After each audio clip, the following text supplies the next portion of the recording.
Okay, good. Okay, thank you for patience with this, and I'll go. Okay. Yeah, no, thank you so much for this kind invitation. The writing of this book benefited greatly from the support of intellectual communities in Australia and friendships there.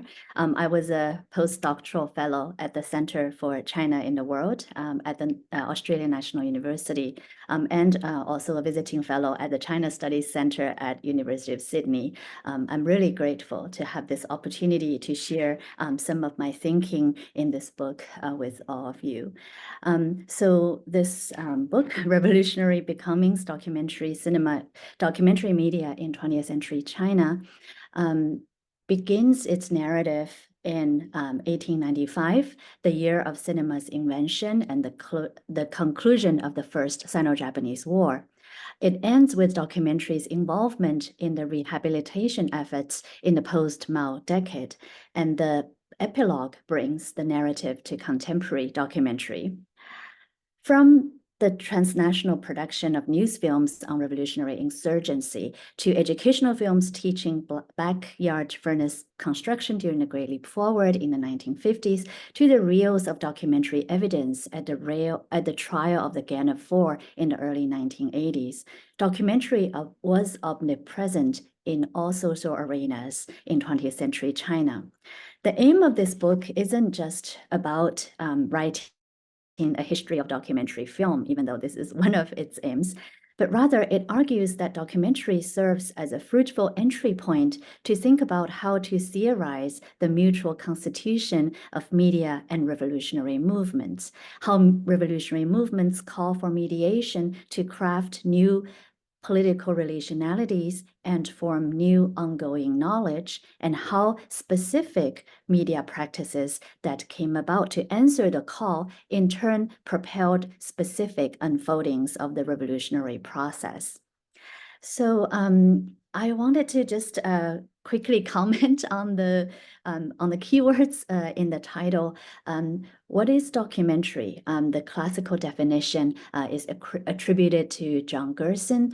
Documentary was defined by him as the creative treatment of actuality. We can perhaps talk later in the Q&A about the implications of his definition, but through the study of documentary, studies of history of documentary, scholars have observed that documentary is actually hard to define and occupies no fixed territory, as it borrows, well, actually documentary and feature films, they came about together in a history of film, and therefore shared many, almost all repertoires of expressive strategies. For me, there is no universal documentary, but only historical constructions and actualizations of its possibilities.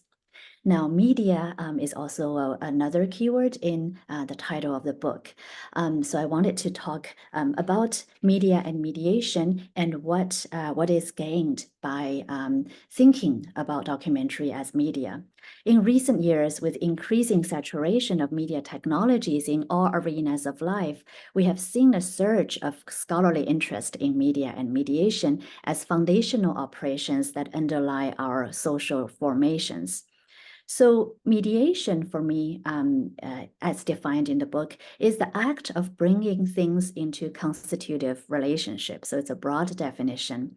Compared to representation, a concept that we often use also in cultural analysis, the concept of mediation highlights a hidden complexity in the representational process. Mediation arises to answer the need for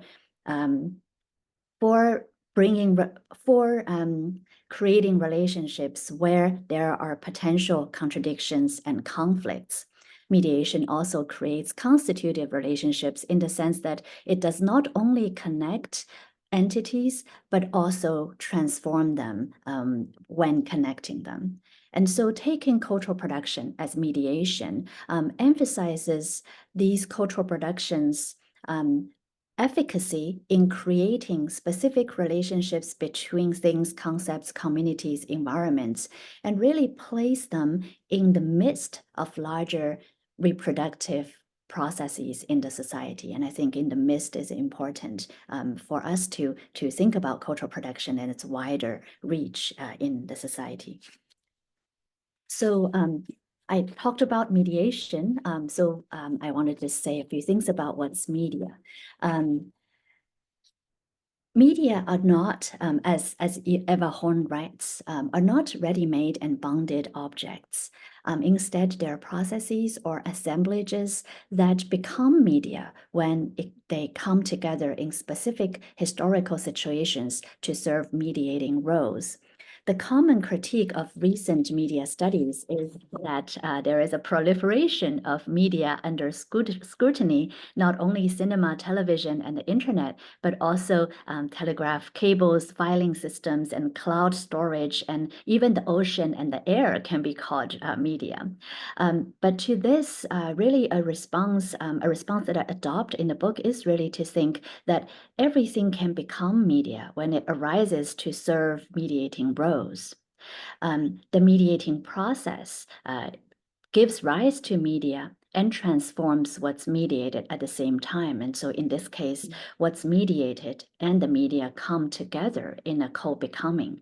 And this is also what Thomas Alcesser, my former colleague at Columbia, who recently passed away, when he rewrite his film history as media archaeology, he recommends that we should ask not what is cinema, but to ask where and why is cinema and what good it is for, and also to direct the attention to cinema's embeddedness in social lives and the relationships built around it.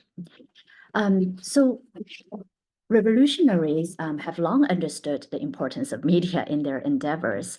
In the essay Where to Begin, 1901, Lenin saw the newspaper's role as providing infrastructure simultaneously for revolutionary organization as well as for knowledge formation. The newspaper may be likened to the scaffolding around a building under construction. It's the starting point and the main thread in building a revolutionary organization, allowing activists to follow political events carefully, appraise them, and also develop means to influence these events. Likewise, Chinese reformers and revolutionaries of the 20th century had a keen awareness of media's importance. Cinema's invention in 1895 happened in the same year of the First Sino-Japanese War that fundamentally shifted power dynamics in East Asia.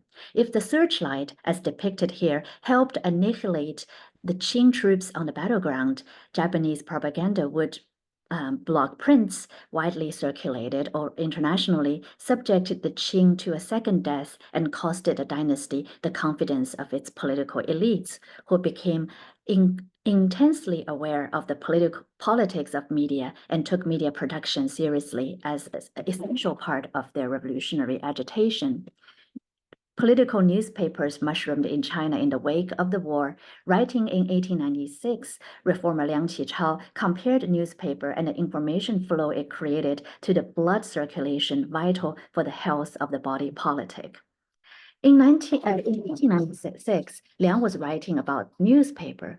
By 1911, when the nationalist revolution erupted to bring down the Qing dynasty, cinema had become a significant media for the revolution. Sun Yat-sen's transnational revolutionary networks helped Japanese film pioneer Umeya Shokichi, Pan-Asianist and long supporter of Sun, to enter itinerant film exhibition business in Southeast Asia. Over the years, Umeya channeled hot cash from film exhibition into Sun's revolutionary activities, funding the insurgency and filming it too.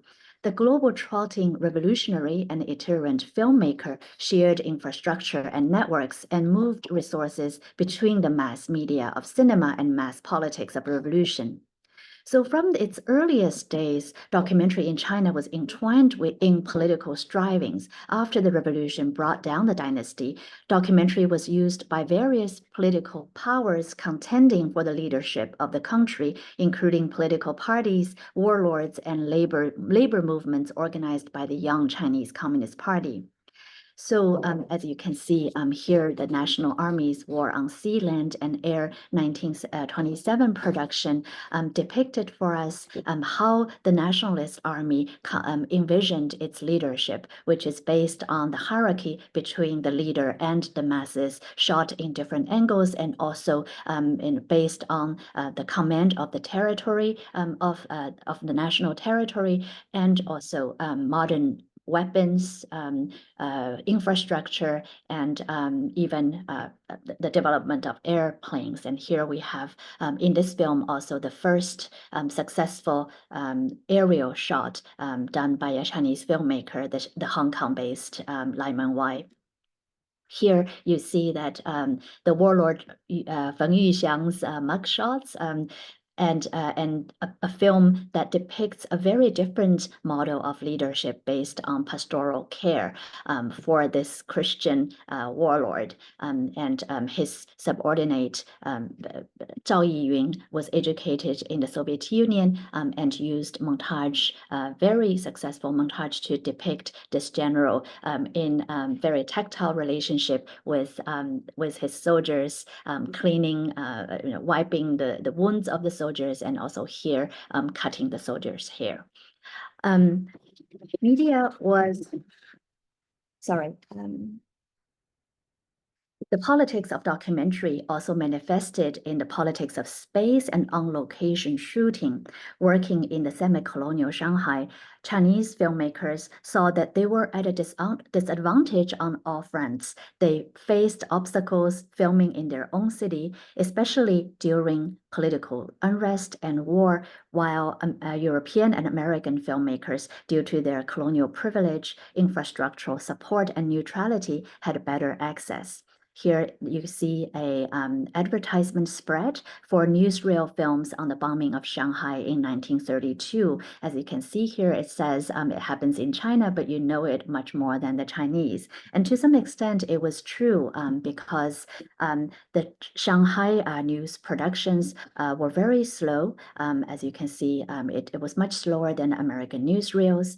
There was difficulty in exhibition because only in the Chinese part of the city could it be exhibited, as the international settlements remained neutral. Yet the Chinese city was also the bombarded part of the city. And for this reason, these disadvantages brought networks of activists together in maneuver for access. And so here documentary served to bring activist communities together, in this case, and also in many cases, including workers' insurgencies. And it also, these disadvantages also informed a strong reflexivity and innovations such as docufiction to call the objectivity of the camera into question. Chen Bugao, who was later on to become a left-wing filmmaker in 1932, made a docufiction, a Chinese newsreel called The Battle of Shanghai, which the fictional part was made with actors from the Mingxing Film Studio that supplemented footage, reenacted footage to mend the footage gap, but also around this time, it also was part of the discourse on how to represent atrocities or devastations of the city to its own inhabitants, and what was the difference between the infotainment of American newsreels depicting this disaster and this war zone to remote audiences sitting in safety in New York or in London. So early documentary in China then help us to provincialize Gerson's understanding of documentary as just authorial creativity and photographic realism by pointing to the fact that real documentary realism, that is on-location shooting, was heavily circumscribed by politics and and by the technical infrastructural capacities tied with political and economic power. And we also see that documentary was partisan and interventionist from the very beginning. It also, looking at early documentary, also could supplement our understanding of the genealogy of Chinese cinema.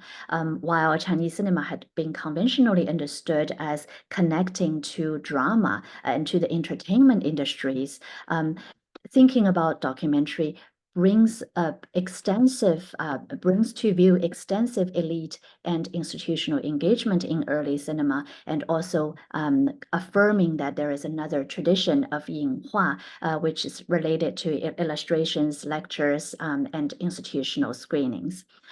Also, looking at documentary, and especially Chen Bugao's docufiction, and later on his left-wing filmmaking, also help us to see to recover documentaries' place in left-wing film movement in Shanghai's 1930s. Both films made in 1933, which were understood as harbingers to the left-wing movement, film movement, made by Chen Bugao, used documentary elements. Torrent was exactly a story about a devastating flood that drowned many villagers, while the landlord left, and escaped into the safety of urban China and watching this devastation using a binocular. I'll talk about Spring Silkworm a bit later. So media was particularly important for the Chinese Communist Revolution, launching a revolution in a country where, according to the classic Marxist theories, the material foundations for such a revolution scarcely existed. The Chinese Communist Party engaged in substantial mediation work to mend the schism between Marxist revolutionary theory and Chinese historical circumstances. The Maoist practice of the mass line posited the party explicitly as a mediator who would take incoherent ideas and political demands from the masses, and with Marxist analysis, turn them into forms commensurate with socialist politics, before then propagating these ideas back to the masses, hence the dictum from the masses to the masses. And what's important here is also to recognize that the specific nature of the mediation process shaped what the party and the masses could be, and the revolutionary outcomes in general. And here I'm referring to what we talked about earlier about the mediation process as constitutive, that it changes both both entities being mediated in the process. So documentary film involving direct contact and collaboration between filmmakers and masses, and under the direct supervision of the party, was seen as a vanguard of cinema for the practice of the mass line from the Yan'an period onwards. The first film unit under the direct leadership of the party was formed in 1938. Here is a picture. During the Sino-Japanese War. After PRC's founding in 1949, documentary was most centralized among film productions, as a national infrastructure of production took place with the central newsreel and documentary film studio sending filmmakers to the regional offices to film on location. All the editing and compilation were taking place in the headquarters in Beijing, and more than many films were made during that time, a lot more documentaries than features.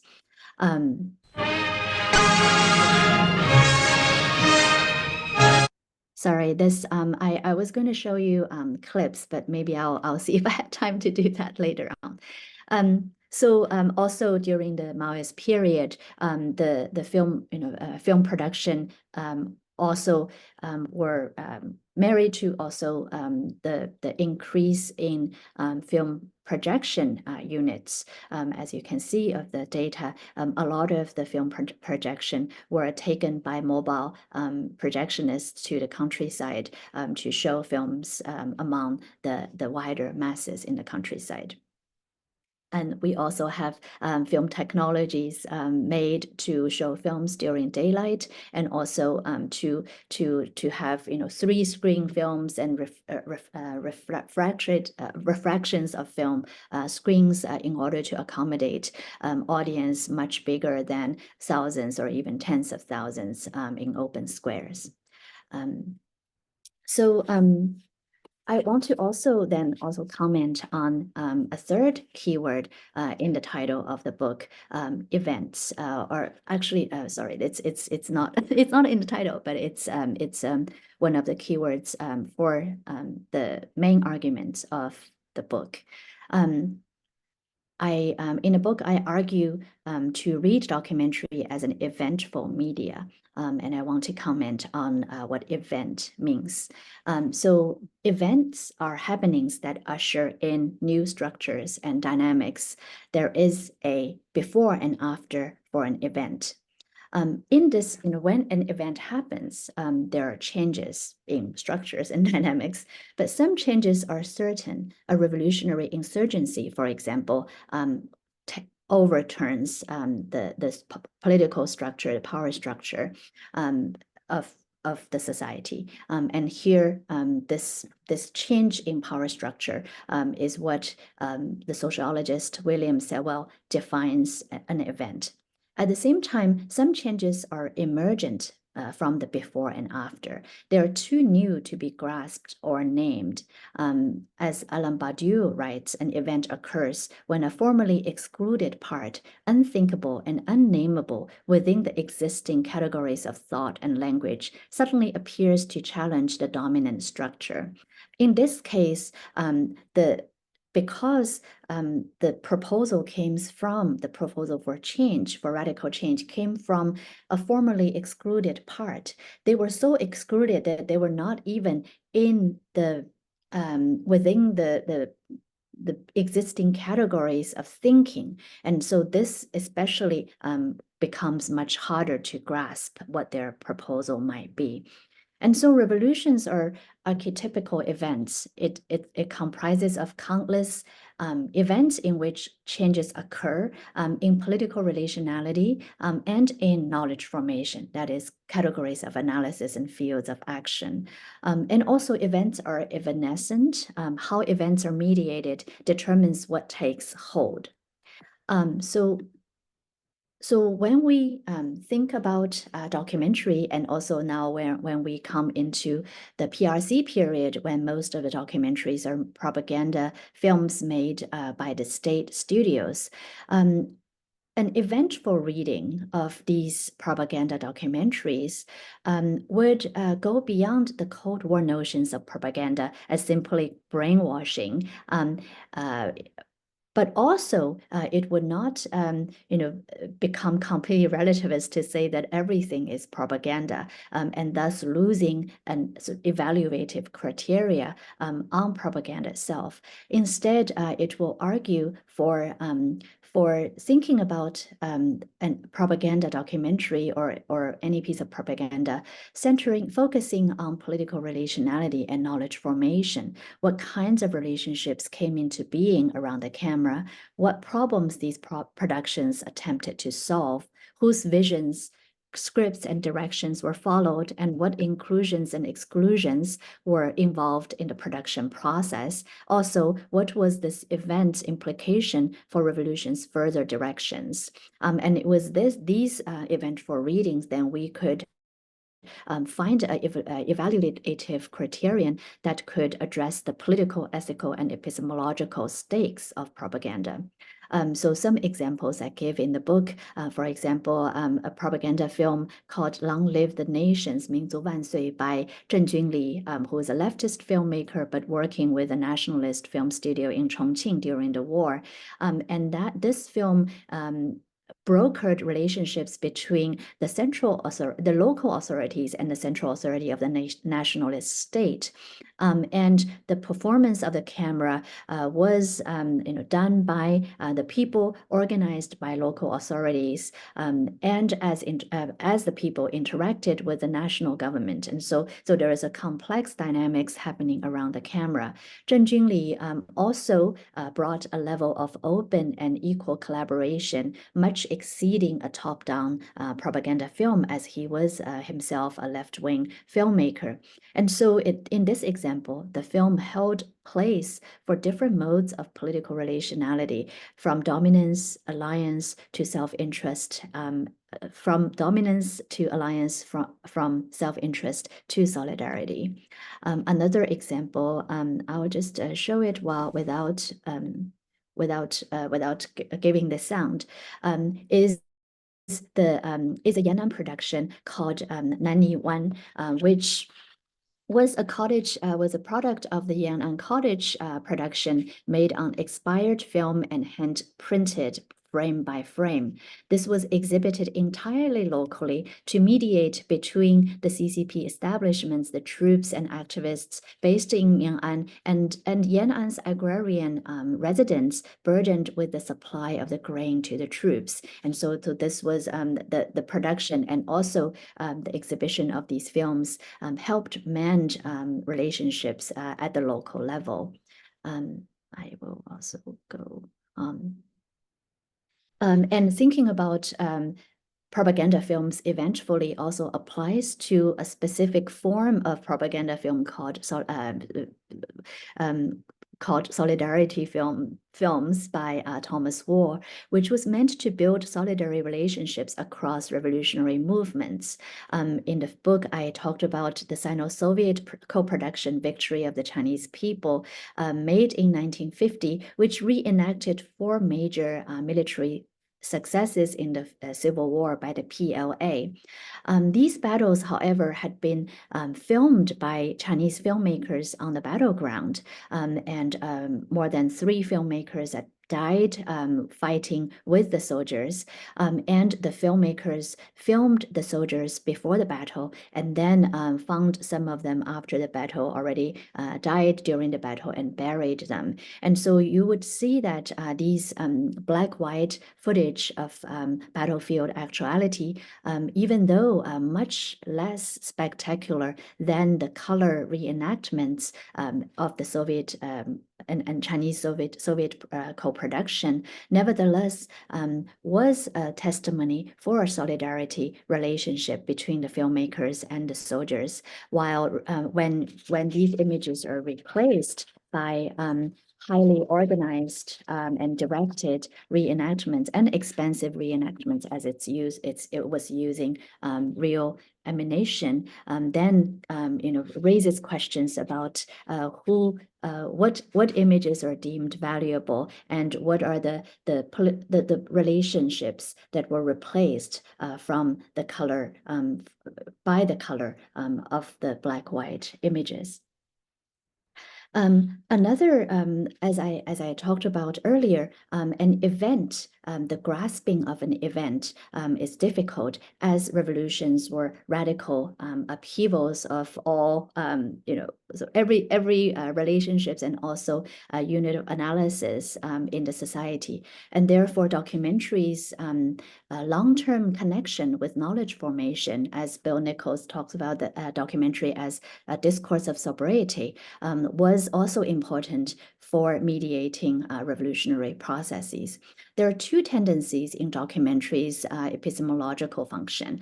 On one hand, process films and mapping, diagramming, and forensics had been used in documentary from the very beginning of moving image, and these created stable expectations and categories for analysis. At the same time, documentary had also been well known for its on-location shooting, its patient observation of what's unfolding in the camera and its in front of the camera, and its attunement for the emergent. And therefore, a documentary as an epistemological medium really negotiates between structure versus contingency, causality versus indeterminacy, and difference versus synthesis. So the process film, for example, has been used widely in industrial and educational contexts to illustrate multi-step productive tasks. The typical process film assumes a certain transparency of documentary image and depicts streamlined production processes with self-evident successful results. So this is sort of the capitalist process film. The left-wing filmmakers in 1930s, as I talked about earlier, in Chen Bugao, for example, Chen Bugao's Spring Silkworm, subverted the capitalist process film by showing the process of production and harvest, but then subverting the happy ending by as the harvest brought out destitution of the farmer's family due to the plummeting of the silk prices, and so really showing that what was visible, was only on the surface, but the invisible hand of the global market and the operation of prices had led to a harvest turned destitution. After 1949, and here also I will show without giving the sound. After 1949, process films had a comeback to illustrate processes of political transformation, such as land reform and the banning of sex work. During the Great Leap Forward, socialist process films trained industrial workers to follow work routines and industrial temporality. Here you see such a film made in 1959, which had remarkable similarity with work routine moving image during the Taylorist scientific management movement in the West, in the US and Europe in the beginning of the 20th century. Also, during the Great Leap Forward, the process films taught experimental technologies such as how to build reservoirs and construct backyard furnaces for iron and steel production, and the practice of documenting tomorrow pushed the logic of process film to its limit by bringing a communist future of abundance into palpable view. While socialist industrial films reacquired some of the transparency of its capitalist counterparts, and as the Great Leap Forward resulted in devastating consequences, the urgent question then becomes what may have become obscured in socialist process films. And here, labor exhaustion, discontent, and work-related accidents abounded in the Great Leap Forward, but had no visibility in these films that predicted success for the production campaign. If process films showed sequential action and outcome, and thus managed the contingencies and stabilized expectation temporarily, then documentaries also created maps and diagrams for the spatial navigation of geopolitical relationships. These mappings, so for example, here is mapping in a film in 1951, 抗美援朝. However, these mappings actually became obsolete quickly. Land reform and nationalization of industries brought domestic class composition to rapid change. Growing differences, ideological differences following de-Stalinization destabilized relationships within socialist bloc. Relationships with newly independent states were also unstable. In the Bandung, in the non-aligned movement, also was unstable as processes of decolonization entangled with shifts in Cold War politics. So if we understand revolutions as fundamentally experimental acts, revolutionary epistemology must address how to navigate uncertainty, how to discern, interpret, and account for failure, and how to and how to be inclusive. And in the book, I talk about how how revolutions cannot afford to be exclusive, as its high epistemological requirements would require a healthy political relationality to bring situated knowledge together to form knowledge for the unfolding of the revolution going forward. In the mid-1950s, in the mid-1950s, young documentary filmmakers in the Central Documentary Studio actually attempted to create a new aesthetic to suit the need of a new society, and their films moved away from maps and diagrams and predetermined production processes, and instead foregrounded open-ended journeys of exploration and play. This movement, a very short and brief one, was crushed temporarily in the anti-rightist campaign of 1957.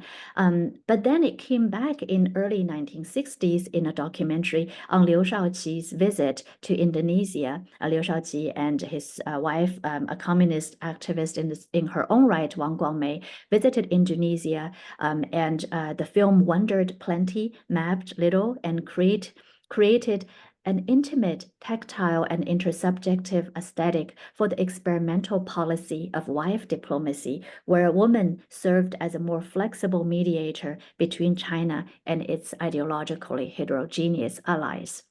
2 years later, the Indonesia coup resulted in massacre and exodus of Indonesian Chinese. The purge of Liu Shaoqi a few years later was the largest and most important purge of the Cultural Revolution, leading to the persecution of tens of thousands of Liu's supposed followers. Cinema was deeply implicated in this purge. This documentary film I just talked about was referred to as the originary evidential document that became scrutinized forensically for Wang Guangmei and Liu Shaoqi's capitalist inclinations.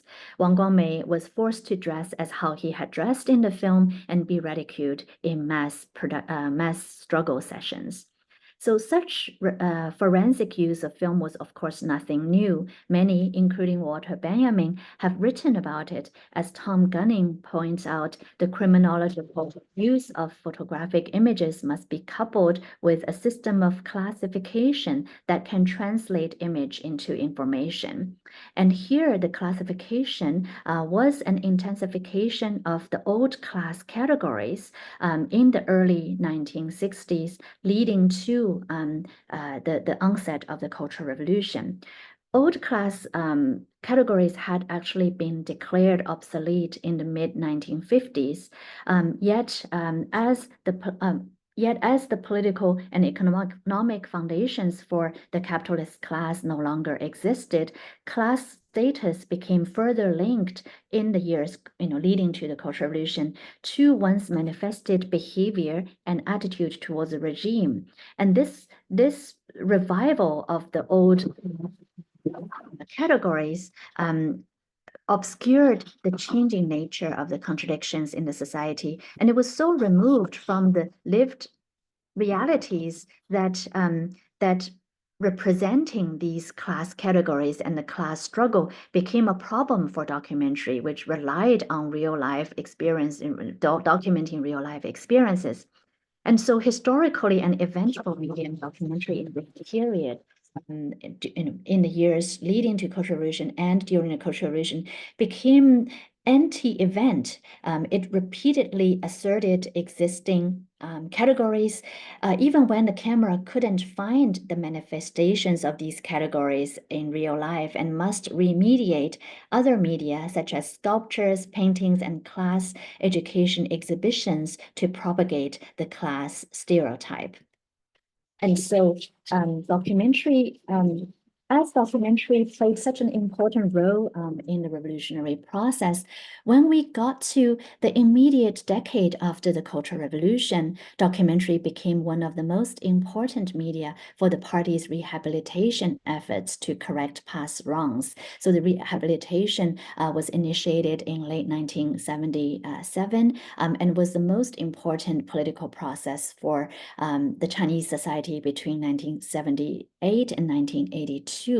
And every major rehabilitation led to filmmaking. And these films were used to give form to rehabilitation. And they were also, the documentary was also used in the courtroom for the trial of the Gan of Four, and also was documentary footage from the Cultural Revolution and from the rallies, and other audiovisual materials were also scrutinized as evidence in the courtroom for these trials.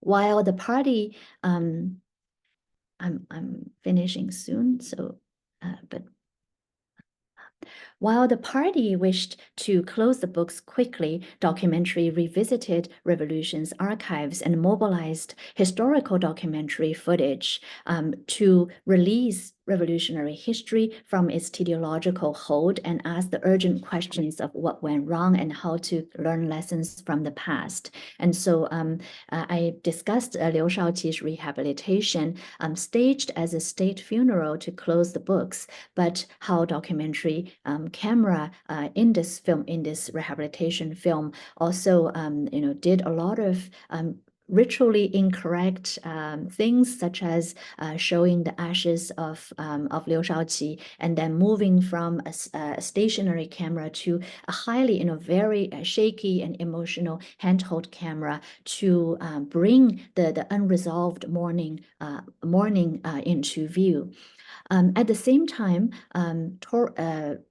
the television became the important media of the 1980s China, and a lot of connections were established between international television stations and China during the opening process, the country's opening process. And documentary footage from both the Chinese archives and from the international archives were brought together along with new footage shot in these touristic documentaries, co-productions between China and international television stations such as the NHK in Japan. And all of these loosened the hold of teleological historiography by using spatial layouts and sedimentation to create new narratives, new historical narratives. And in particular, documentary on television began also to mend the relationship between the party and the people. The TV documentary Story of the Grand Canal, made in 1986, invited viewers into its production process and was willing to be held accountable to viewers' criticism, and posited television documentary as infrastructure, not unlike the Grand Canal itself, that could mend the relationship between the party state and the people, and in the process, changing the nature of the party and of the people at the same time. And so when we come to the end of the 1980s, with the landmark documentary, The River Elegy Heshang, which was banned later for its alleged incendiary role in the Tiananmen movement of 1989, the Chinese intellectual elites, just like how they were at the beginning of the 20th century, were seeking the new media of television to pursue political leadership. They deployed the archival footage from through the 20th century.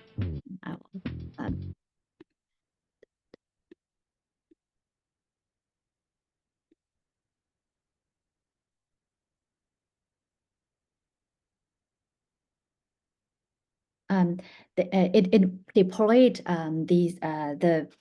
the archival footage through the 20th century, many of them I wrote about in the earlier chapters of book, to to call for deepening political reform. And I'll just end with this clip.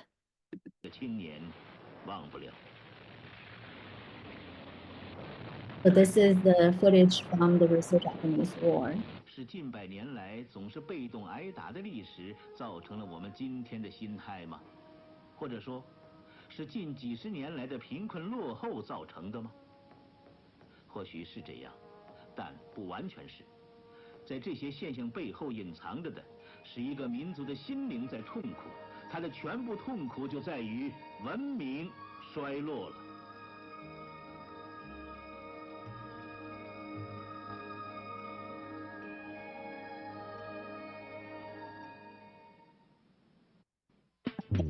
So I'll stop here. Thank you so much.